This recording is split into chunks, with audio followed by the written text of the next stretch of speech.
Don't need EU. Coronavirus vaccine stats for Manchester outperformed France, claims MP.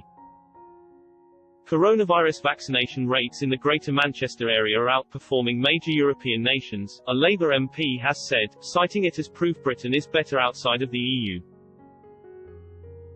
Graham Stringer, who represents Blakely and Broughton, has said he is very optimistic after parting ways with the union and its slow regulatory embrace. Figures for Greater Manchester show 43,455 people in the top two priority groups, frontline health care workers and people aged over 80, had been vaccinated by January 3. Only 516 people had been vaccinated in France by the same date, and this was branded a state scandal by French politician Jean Rotner. The Manchester number is likely to have increased significantly as the UK hurtles forward with its vaccination campaign, described as the biggest in British history, though up-to-date numbers are yet to be released.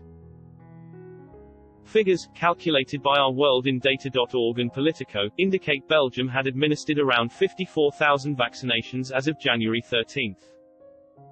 France has now administered around 247,000 vaccines while the Netherlands has recorded 47,000, the data suggests. The UK has vaccinated more than 3 million. Speaking on Monday, Mr. Stringer told Express.co.uk, health officials in Salford tell me they have vaccinated more people than France, which is a symbolic indicator that, by being out of the EU, we can do things better. I'm very optimistic about being away from its very slow regulatory embrace. Mr. Stringer also said he has doubts over whether the EU will survive in the future, describing it as unbalanced. He added, I think the medium-term future of the EU is very doubtful. It is so unbalanced between countries like Finland, Holland and Germany which are contributing and those that are taking. It seems unstable and there's no way, as we have seen from poorer countries like Greece and to an extent Italy, to get economies back in order. I wouldn't like to say how long, but I think it is unlikely that the EU will survive.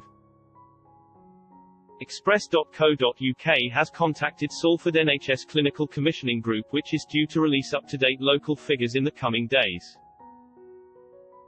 EU nations decide who to vaccinate, but the main strategy is coordinated by the EU. While the UK began its vaccination rollout at the beginning of December, the EU fell behind.